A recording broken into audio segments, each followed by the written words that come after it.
Okay. Back at the home shop, the homestead with the WK.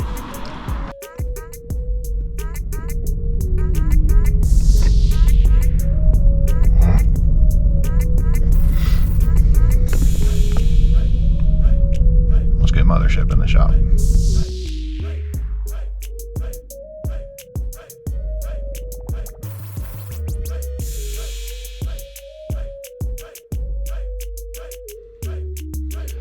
Alright, well, here we are.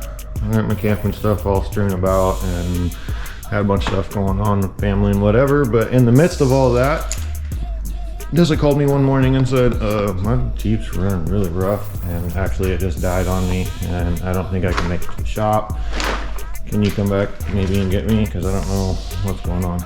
So I fiddled around and got some Misfire codes the other day and some check engine light codes. So I'm just gonna kind of go through and see what we can come up with.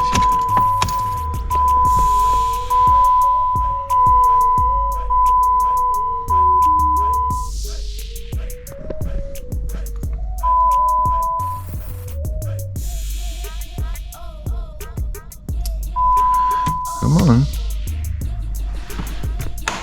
There you are.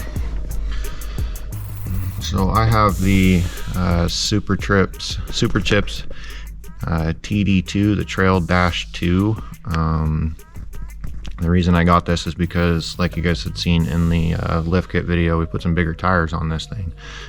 If you want to see us put the lift kit on, it's here. Maybe it's there. I don't remember.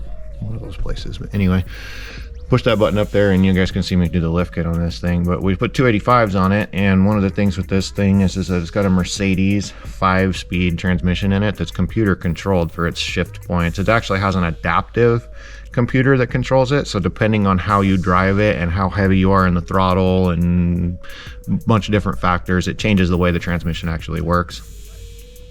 We wanted to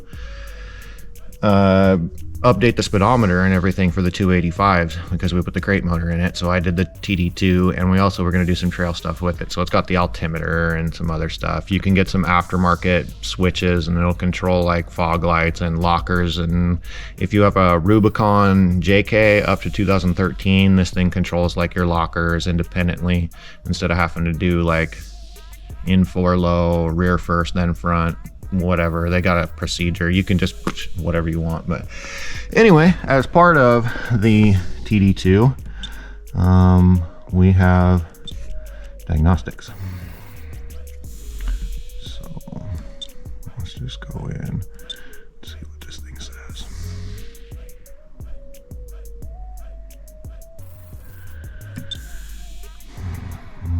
Lost communication with the radio. That's fine. That aftermarket head unit. So all these 184s are all fine. And then I have p007. Oh, cylinder 7 misfire code. Yeah. Okay.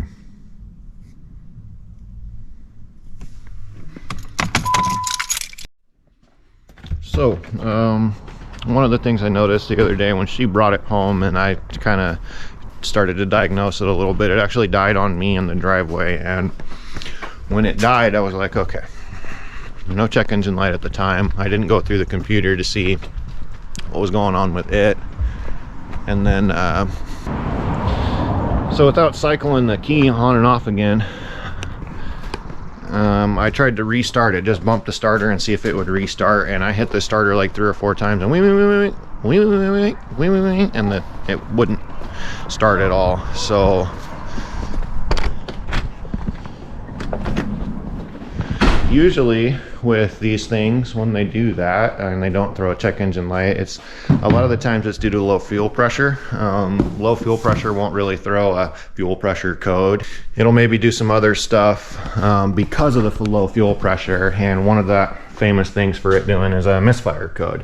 Now, one of the things I did do to this when I put the crate motor in is I put some aftermarket coil packs on it. Now, I really wanted at the time they made, I think Excel made some for this. So I had some Excels on order, and evidently they must have not produced them again or discontinued them, because I never did get my order, had to cancel it. And I went with some Amazon or eBay special upgraded red ones. They had mixed reviews. They were like 80 bucks, something like that. And it was the one thing I did to this rig that I was like, man, I don't like the idea of that Amazon part, but I know I got bunk coils from the they had like 200,000 miles on them. So I wanted to put new coil packs in it anyway.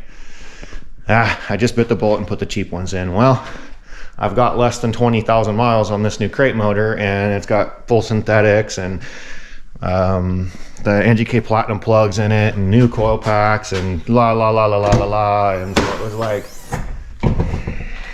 I bet those coil packs are bad. And even if one of those coil packs isn't bad, like I said, I know I got those Amazon special whatever, like I don't really have good peace of mind in that part. Cost me another 200 bucks to get the NGKs. NGK is a company that I trust. I've been using NGK products on all my rigs for as long as I can remember. So I'm going to get my new fuel pressure testing kit out, and we're going to test that fuel pressure at the rail today, and we're going to see what kind of fuel pressure we got. And regardless of our fuel pressure situation, we're going to put the good coil packs in. So hopefully new coil packs, we'll check the fuel pressure, we'll reset the TD2,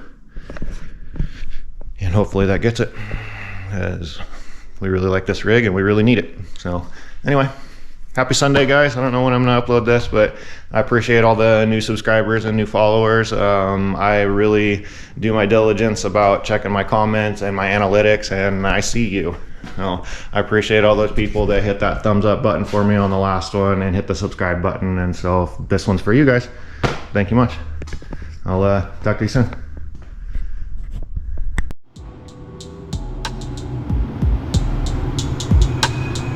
She is, and you can kind of see my little red in there. So I'm gonna get those out of here, and we'll have it. I think I'm just gonna replace them first, because I know I'm gonna replace them anyway. So I'll replace all these first and reset the computer, and then hook up the fuel pressure tester to the little trader valve, which should be right down here. Yeah, I see it right down here. And we'll see where we're at.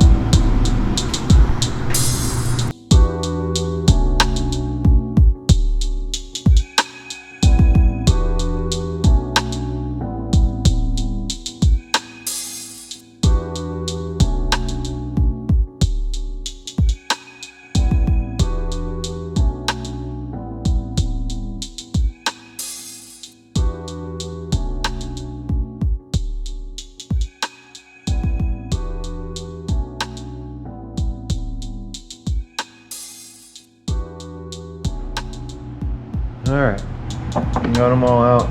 They're just these, there's a little post on top. It's just got this 10 millimeter, these 10 millimeter nuts.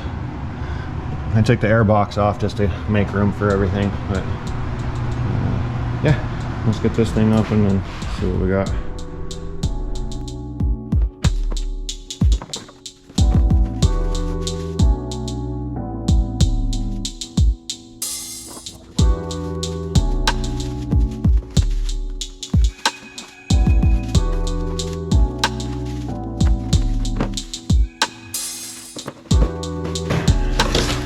To tell this to all my followers, there's always a tiny ass little piece of paper in every part you buy, and it seems cavalier and stupid.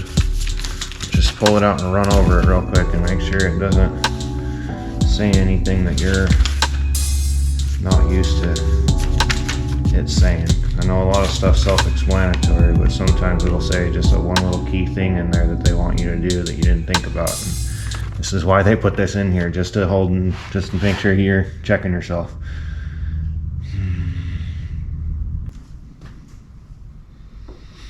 See, and this is telling me before you put the coils in just to do it a quick inspection and make sure that there's no obvious things around it that could have caused it to fail. water, rust stains, sucking about, engine vapors. If your valve covers are leaking, the vapor that blow by can affect the coils. Make sure the wiring looks good, and then check the bad one that came out and see if it looks melted or screwed up looking. But I don't see any obvious signs of overheating or cracked housing, or so. I don't know. I'll just keep it on the side. Put these ones in.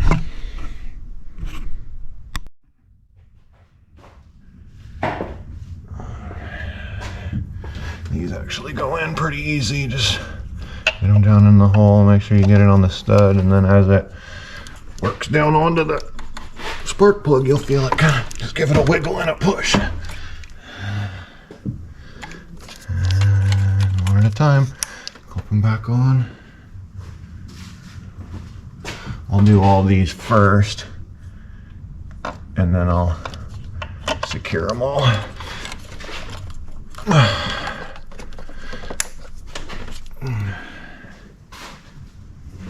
If you want to make damn sure, I was actually surprised that they didn't say anything about dielectric grease. But if you want, it's never a bad idea that right here in the end of this wiring harness, either right here on this end, on the female or on the male side, probably just squirt a little bit on that female side before you put this in. Corrosion protection, and it promotes conductivity is the proper way to say that. Don't need no dang properness around here. Stinking working on some dang old Jeep, you know what I mean? Tell you what, just make her run more better. That's all we care about anyway, right? Right.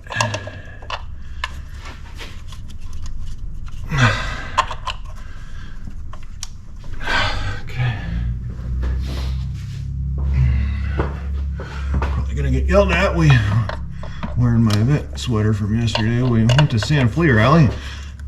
I started to film for you guys. My kids ruined the intro,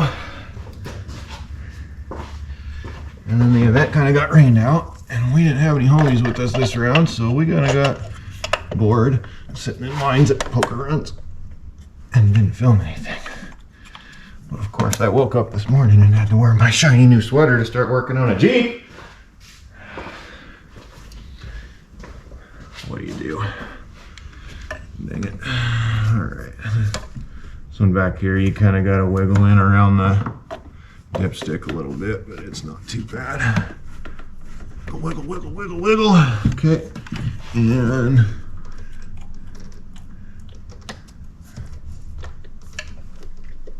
stop.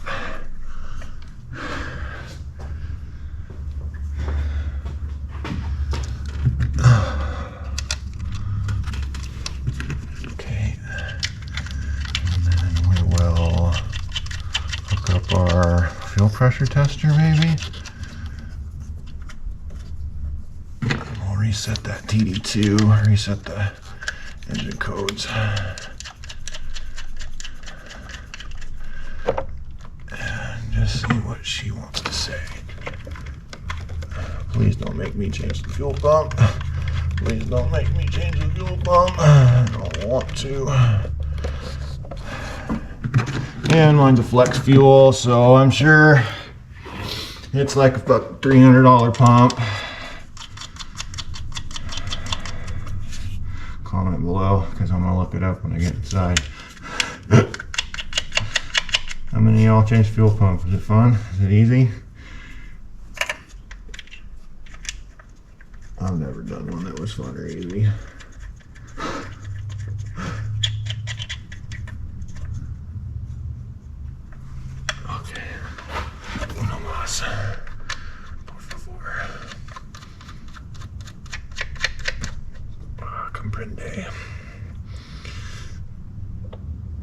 Ah, si, senor.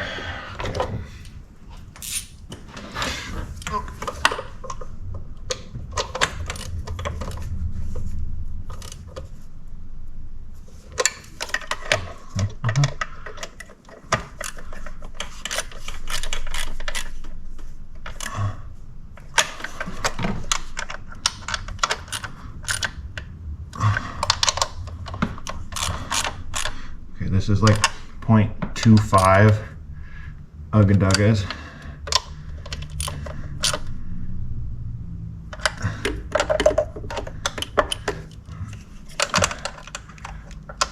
For all you non-Ugga-Dugga speaking fools, go get a book. You're gonna need it.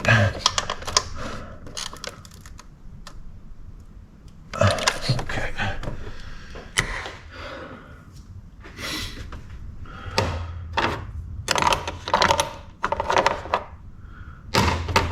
Okay, that's done.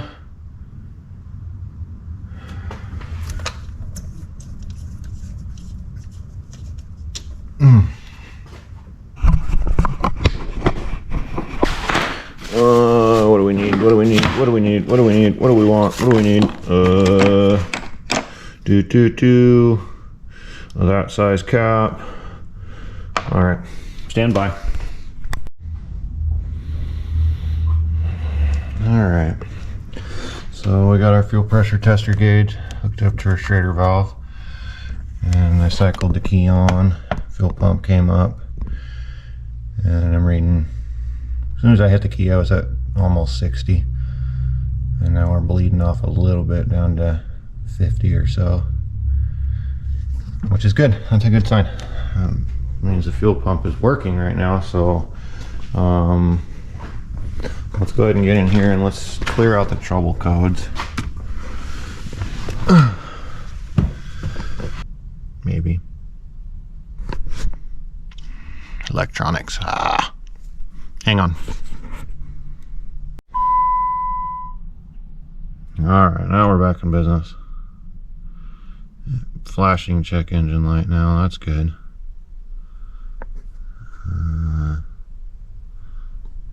Oh, stop flashing. Our pressure monitoring system. And that's one thing with this TD2 that it said that it would do, but it actually doesn't, is you can't turn that light off, and it's super annoying. I think there's like J-scan or something that I can do, but yeah. Oh, we're loading. All right. Okay, now we're in business. We'll go down here, we'll go down to diagnostics, trouble codes. Let's see if we get the same thing again.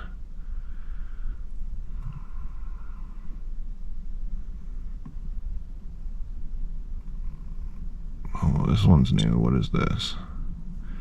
Oh, yeah, okay. I disconnected the air box, so I guess we put the air box back on, or at least connect it. Stereo, Misfire. Okay, so let's put the air box back on before we do this, just so we know we don't have any codes. It's this guy right here.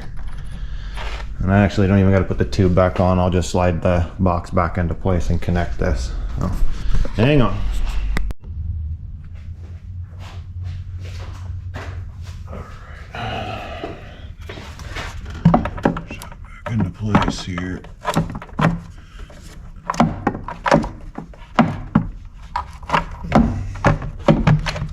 Never wants to line up with the stupid throttle body.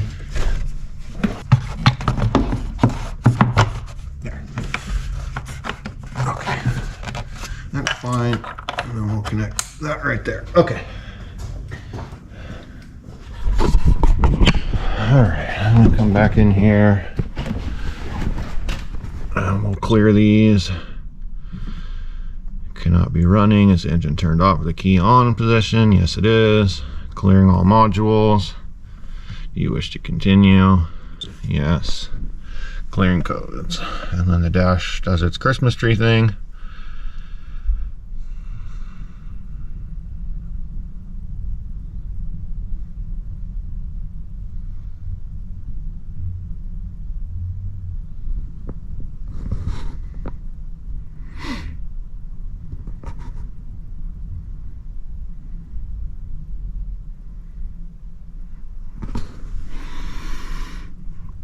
Okay, and then we'll cycle this off.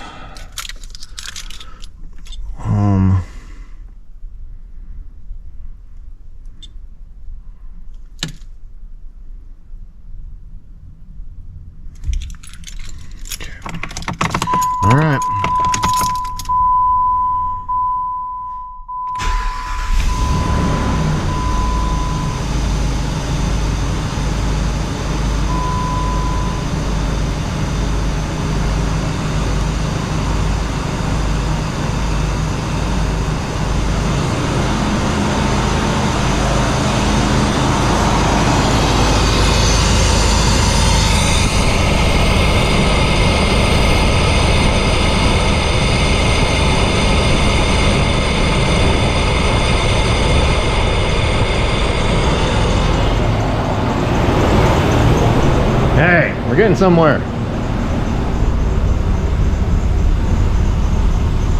Alright, detecting my tune.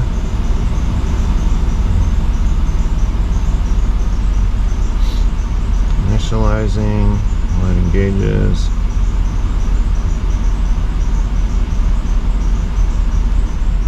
I'll check engine light. Okay. Diagnostics. Control codes. Read them.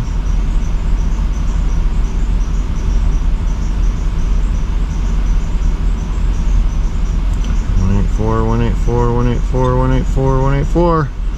We got her. We had a bad coil pack, boys. Awesome. We got the WK back. All right. I'll button this thing up and maybe we'll go for a ride. Thanks for being here, guys. Appreciate you. Stoked. Woo!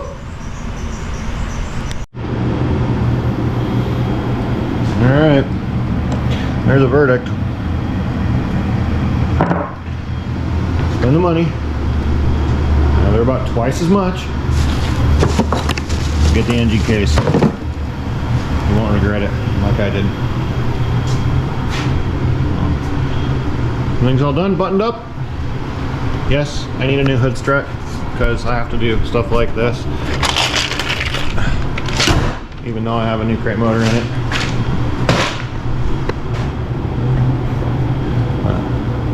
All right, we'll go for a cruise.